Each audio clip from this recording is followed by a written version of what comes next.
മതസൗഹാർദ്ദം പ്രചരിപ്പിക്കുന്നതിലും അന്യമതങ്ങളെ ബഹുമാനിക്കുന്നതിലും ഇന്ത്യയ്ക്കും യുഎഇക്കും പൊതുനയങ്ങളാണുള്ളതെന്ന് രാഷ്ട്രപതി പ്രതിഭ പാട്ടീൽ.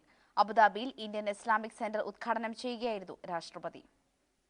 ഇന്ത്യയുടെ ചരിത്രത്തിലും ഭാഷ, സാഹിത്യം തുടങ്ങി വിവിധ മേഖലകളിൽ അറബ് സാന്നിധ്യം നൽകിയ സംഭാവനകളെപ്പറ്റി പറഞ്ഞ രാഷ്ട്രപതി യുഎഇയും ഇന്ത്യയും തമ്മിലുള്ള കൾച്ചറൽ ബ്രിഡ്ജായി ഇസ്ലാമിക് സെന്റർ പ്രവർത്തിക്കണമെന്ന് ഓർമ്മിപ്പിച്ചു.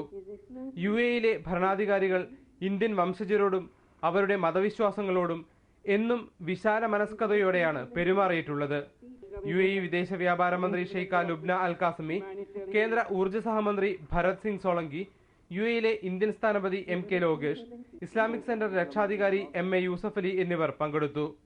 അബുദാബി ഇന്ത്യൻ സ്കൂളിലെ വിദ്യാർത്ഥികളുമായും രാഷ്ട്രപതി കൂടിക്കാഴ്ച നടത്തി. വിദ്യാർത്ഥികൾ ഇന്ത്യയുടെ ഭാവി വാഗ്ദാനങ്ങളാണെന്നും നാളത്തെ നേതാക്കളാണെന്നും രാഷ്ട്രപതി ഓർമ്മിപ്പിച്ചു. ഇന്നത്തെ ലോകം അതിവേഗം മുന്നോട്ടു പോവുകയാണ്.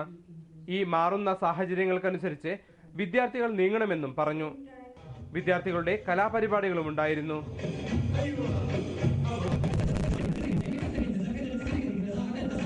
ശിശുദിനത്തോടനുബന്ധിച്ച് സ്കൂൾ നടത്തിയ ചിത്രരചനാ മത്സര വിജയികൾക്ക് രാഷ്ട്രപതി സമ്മാനം നൽകി. Manorama news, Abu Dhabi. യുഎഇയിലെ തൊഴിലാളികൾക്കായി തൊഴിലാളി സേവന